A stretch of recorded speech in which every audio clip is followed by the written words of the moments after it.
Got a Roger card that's acting colder than a penguin's picnic? Ever tapped, swiped, or inserted your card, only to be met with that dreaded transaction declined or card frozen message, leaving you stranded at the checkout, red-faced and flustered? You're not alone. In today's digital age, our payment cards are our lifelines, and a frozen one can feel like a mini catastrophe. It disrupts your day, throws a wrench in your plans, and can be downright embarrassing.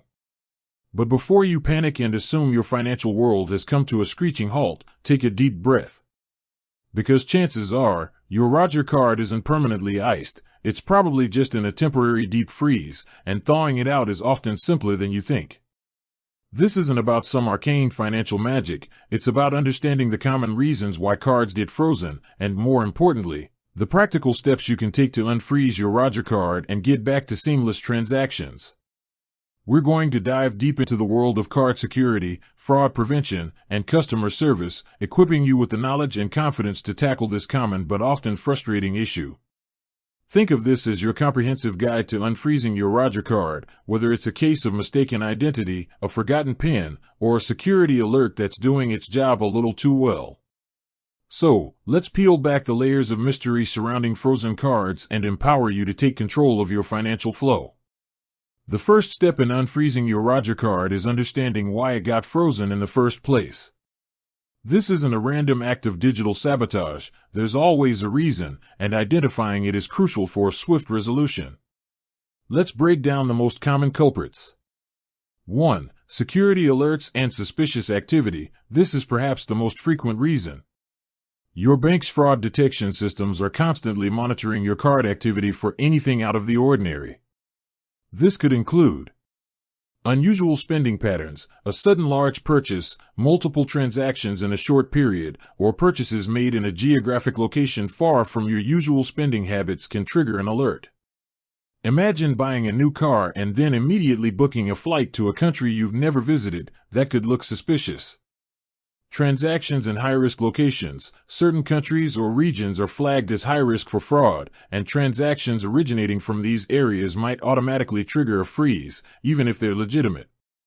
Multiple declined transactions. If you attempt several transactions in a row that are declined, especially due to insufficient funds or incorrect PINs, your card might be frozen as a precautionary measure, assuming someone might be attempting to use it fraudulently.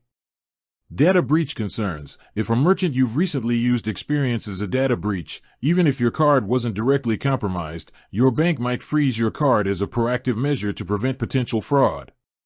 Online security flags. Attempting to make purchases on websites with poor security or known for fraudulent activities can also trigger a freeze. 2. Incorrect PIN or password attempts. This is a classic and easily remedied issue. Most cards have a security feature that will temporarily freeze your card after a certain number of incorrect PIN entries at an ATM or point-of-sale terminal. This is to prevent someone from guessing your PIN and accessing your funds. Similarly, too many failed attempts to log into your online banking or Roger card app can also lead to a temporary freeze. 3. Expired or damaged card. While seemingly obvious, it's surprising how often an expired card is the culprit. We often tuck our cards away and forget to check the expiration date.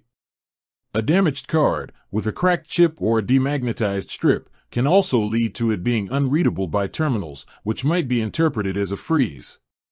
4. Insufficient funds or exceeded credit limit. While this usually results in a simple decline message rather than a full freeze, repeated attempts to make transactions without sufficient funds or exceeding your credit limit could, in some cases, trigger a temporary hold on your account by your bank system, especially if it's interpreted as a sign of financial distress that could lead to default. 5. Administrative holds. Less common, but still a possibility. Your bank might place an administrative hold on your card for various reasons, such as suspicious account activity. Beyond fraud, this could involve a review of your account for compliance reasons or if there are discrepancies in your personal information. Missed payments or delinquency. If you have a credit card and have missed several payments, your issuer might freeze your card to prevent further debt accumulation. Identity verification issues. If your bank requires updated identity verification documents and you haven't provided them, your card might be temporarily frozen. 6. travel notifications, or lack thereof. This is a big one for travelers. If you're planning to use your Roger card abroad, it's crucial to notify your bank of your travel plans. If you start making purchases in a foreign country without prior notification, your bank's fraud detection system might flag these transactions as suspicious and freeze your card, assuming it's being used fraudulently. Now that we understand the why, let's move on to the how. The good news is that unfreezing your Roger card is almost always a straightforward process, provided you follow the right steps. Step 1. Don't panic, assess the situation. Before you do anything, take a moment. Was there anything unusual about your recent transactions? Did you just try to withdraw cash from an ATM you've never used before? Did you try to log into your app multiple times with the wrong password? Recalling the last few actions can often give you a clue about the reason for the freeze. Step 2. Check your online banking or Roger card app. Many banks and card providers have excellent online banking portals and mobile apps that allow you to manage your card. Often, if your card has been temporarily frozen due to suspicious activity, you will receive an immediate notification via SMS, email, or a push notification on your app. Some apps even allow you to self-unfreeze your card directly within the app after verifying your identity. Look for alerts, notifications, or a card management section where you might see an option to unfreeze card or report fraud.